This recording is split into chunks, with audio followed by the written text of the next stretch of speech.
Shalom, shalom. First, I want to start off by giving all honor, praises, and infinite glory to Yahweh, Ba'ashem Yahushua, Ba'ashem HaKakodash. I want to give double honors unto the elders, apostles, and bishops, the GMS Great Millstone, who rule well, teach, and edify, and peace and blessings to you, sincere Akim.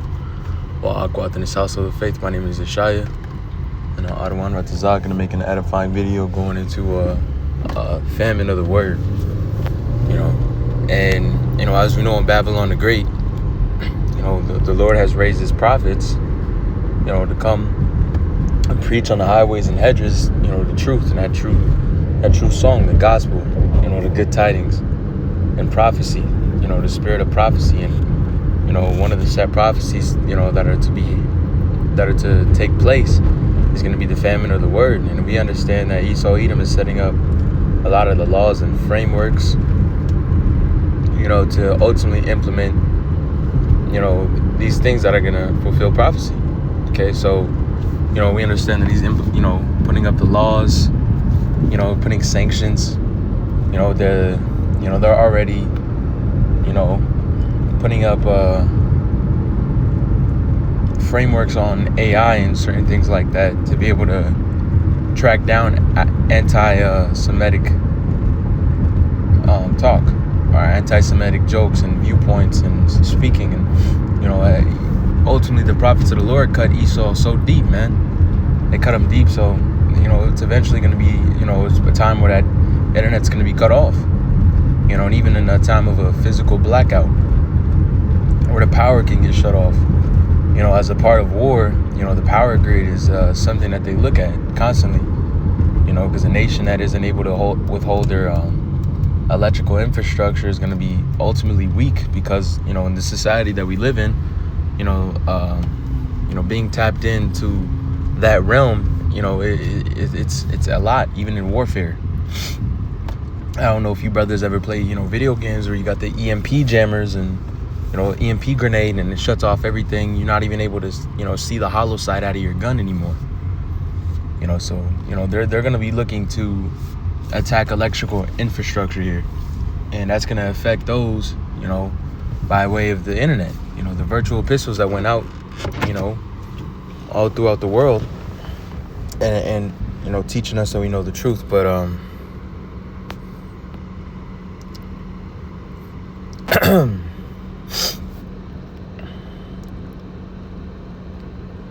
this is Amos chapter 8 and verse 11, and I'll probably start at verse 9. I'll start at verse 10. It says, "And I will turn your feast into mourning, and all your songs into lamentation, and I will bring up sackcloth upon your loins, and baldness upon every head, and I will make it as the mourning of an only son, and the end thereof as a bitter day." Because it's going to be very bitter, the times that we're going to be entering into very soon. It says, "Behold, the day comes, saith the Lord Yahweh, that I will send a famine in the land, not a famine of bread, nor of a thirst of water, but of hearing the words of the Lord Yahweh, Ba'ashem Yahushua." And we understand that, let's get this, Luke 1 in, 70?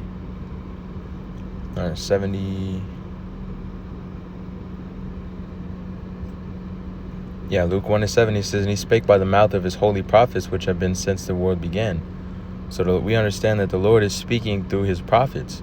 And there's going to be a time where that's going to be, ultimately, turned off. It's going to be shut off, so that that's not going to happen. And, in that day, you got what you got. This is Jeremiah 13 and 16. It says, "Give glory unto the Lord your power before he cause darkness, and before your feet stumble upon the dark mountains. And while you look for light, he will turn it into the shadow of death and make it gross darkness." And that's ultimately if you don't take heed, to the word that is now. The scriptures talk about in Isaiah 55, "Seek ye the Lord while he may be found." We ultimately got to be trying our very hardest, each and every day to add into that spiritual bank account, man. To be constantly on that grind and that labor of, pleasing the Lord, of doing the work. Because, the time to cash out is pretty soon, and you got what you got. He will cause darkness to stumble, before he caused darkness. And then we understand Isaiah 60 and 2, gross darkness to people. Everybody else is not in the know. Everybody else is in confusion.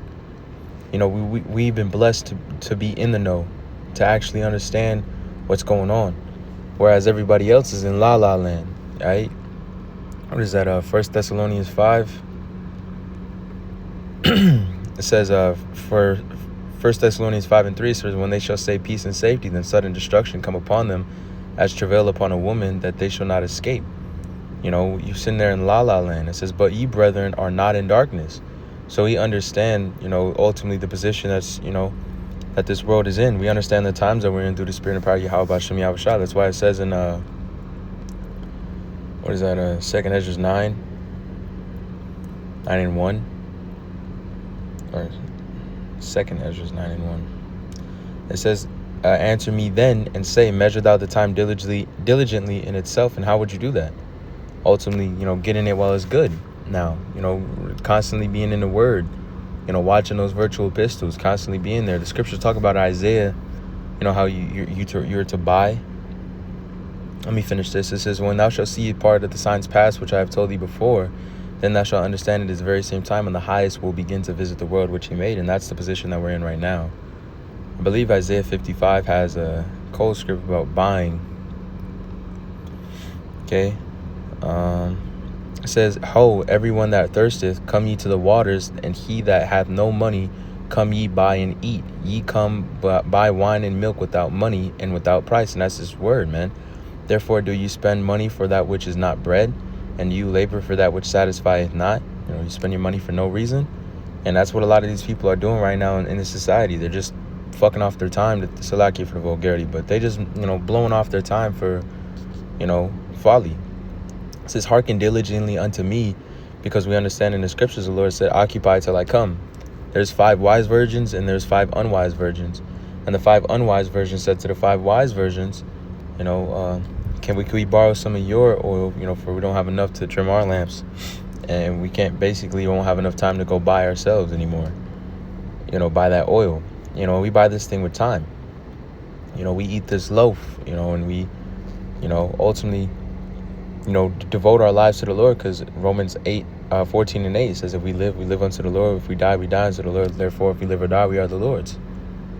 You know, our life has to be fashioned in that ordinance, because if not, then what are you living towards? What are you living about? If stubbornness is as idolatry, as it says in 1 Samuel 15:20, or after, like sometime after 20, you know, then what is it that you're, you know, taking heed to? It says, and ye that eat that which is good, let your soul delight itself in the fatness. And this truth is good. This truth leads to life everlasting. It says, incline your ear and come unto me, hear, and your soul shall live, and I will make an everlasting covenant with you and ensure the mercies of David. You know, that's why we want to build that spiritual bank account, build that reputation with the Lord, build that relationship with the Lord, build that faith, fear, and knowledge in Yahweh Shem Yahushua, because, you know, what else is going to save you? The Lord is. You know, and wisdom and knowledge shall be the stability that at times during that process, because ultimately we're just waiting on the Lord. We're sitting ducks, man. We're sheep. We're sheep, you know, ultimately, you know, delivered to the slaughter in this society. And we're just waiting patiently, you know, for the Lord to take us out of this thing, you know, to deliver us and give us strength to, you know, persevere. But, you know, it's not in our hands. It's not in man's hands. There's nothing we can do, nothing except for follow the Lord. Fear the Most High, keep his commandments. Have faith in the Lord that he will come through for you, because, you know, if it's carnality versus carnality, Esau will always win in this society, in this world. This is his kingdom. So we really need the Lord, you know, ultimately to you know, be delivered, man. The Lord is our defense. The Lord is our offense. The Lord is our everything. And we have to be leaning upon that spirit. So within the famine of the word, you know, if you lack the word, if you lack, you know, things, and you're not in that spirit of trying to get it now, you know, it's going, you know, later on, you're going to be through and without. You know what I'm saying? You know, there's going to be times, you ain't going to be doing full breakdowns in the middle of, you know, the worst time in history, in Jacob's trouble, man. In the climax of Jacob's trouble, you're not going to be doing, you know, 2nd Ezra's, you know, breakdowns. You know, that's going to be a time of application. That's going to be a time of, you gotta put forward that thing, because we understand that the prophets aren't going to be out there on the highways and hedges forever, right? There's a time and a season for all things, and this truth has gone out.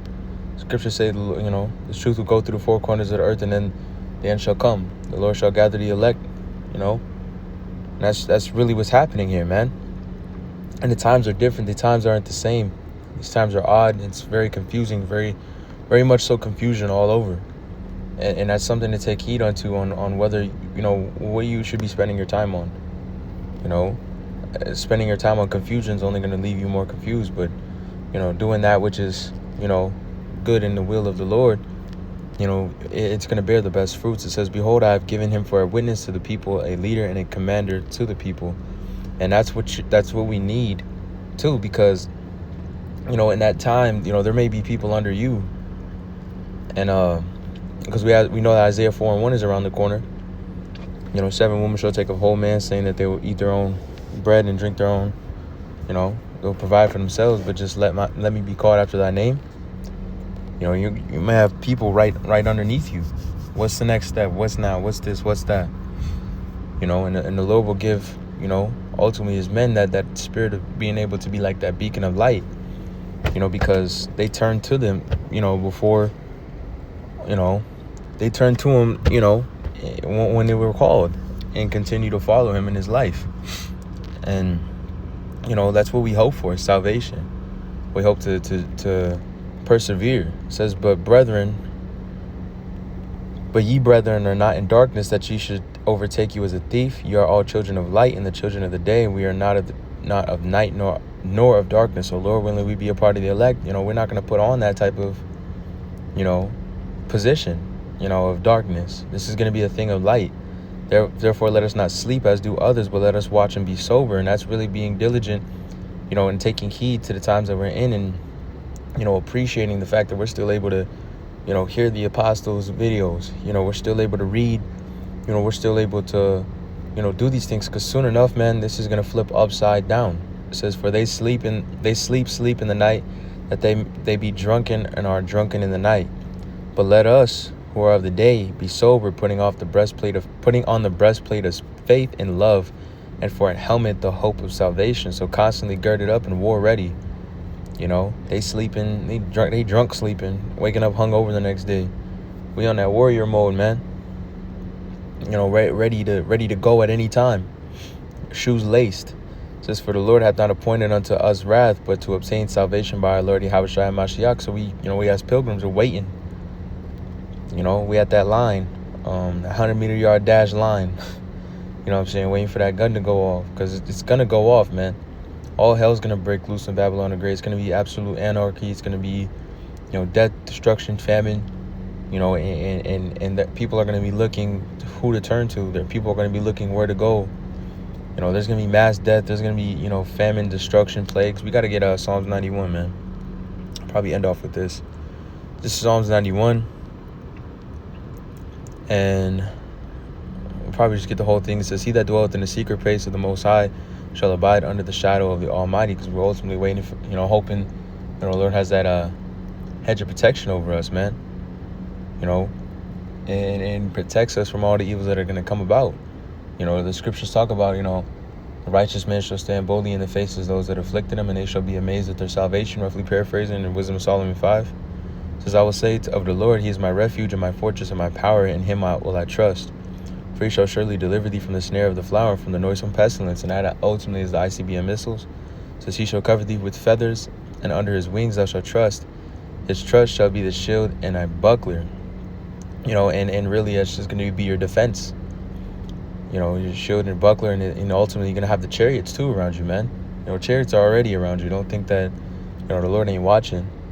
Those that follow this truth, you have a personal, angel, there about you, reporting, taking heed, examining you, and ultimately that's being brought to the Lord.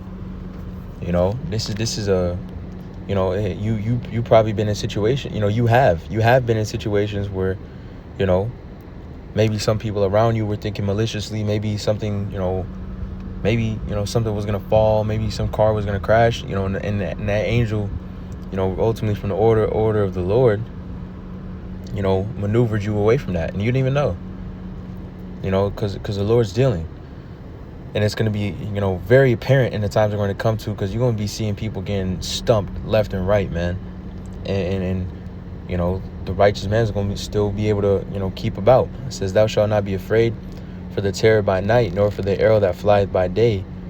And you have people all over Gaza, all in the Middle East, and different, parts and places that, constantly on skywatch, because they're waiting for that next missile to, come blazing through the sky. These people are, living in a nightmare in some parts of the world right now. And if you don't have the Lord, you're not going to be able to withstand. Those missiles have no mercy. The motherfuckers go and they hit, as it says in I believe it's Joel, the 2nd chapter. They scale the wall. They go exactly where they're supposed to go, because the Lord puts a spirit on those missiles. Why do you think Iran's missiles passed the Iron Dome out there in Tel Aviv? Tel Aviv got smashed. Absolutely trumped, man. They got trumped. Trump got trumped, and it's the Lord that put the spirit on the missiles to bypass all that $5 billion. It's actually really a $9 billion project, because they put in lots of money over this, a span of a decade, of taxpayer money into a dome that didn't do jack for a country that isn't even ours. So, that's how man, we're in prophetic times, man. This is confusion. That's how this is Babylon the Great. This is ridiculous. It says, for the pestilence that walketh in darkness, nor the destruction that wasteth at noonday. 1,000 shall fall at thy right side, and that's a literal thing. 1,000 shall fall at thy right side, and 10,000 at thy side, and 10,000 at thy right hand, but it shall not come nigh thee. I'm gonna read that again, Salakia. It says, 1,000 shall fall at thy side, and 10,000 at thy right hand, but it shall not come nigh thee. And that's the Lord's protection. It says, only with thine eyes shalt thou behold and see the reward of the wicked, because thou hast made the Lord Yahweh, which is my refuge, even the Most High, thy habitation. So you'll be able to, ultimately escape all these evils. It says, there shall no evil befall thee, neither any plague come nigh thy dwelling, for he shall give his angels charge over thee. That's the angels in chariots. It says to keep them in all thy ways. They shall bear thee up in their hands, lest thou shalt dash thy foot against a stone. Thou shalt tread up the lion and the adder, the young lion and the dragon shalt thou trample under feet, because he hath set his love upon me. Therefore will I deliver him. I will set him on high, because he hath known my name. He shall call upon me, and I will answer him. I will be with him in trouble. And the scriptures talk about how the Lord doesn't hear the prayers of the wicked, but he also says that the prayers of the righteous, the elect, pierce to the clouds. That's why the scriptures say the name of the Lord is a strong tower and a refuge unto the righteous. And he says the elect shall praise his holy name. If you're on the right side of the Lord, you pray to the Lord, that prayer is heard. And the Lord will deal.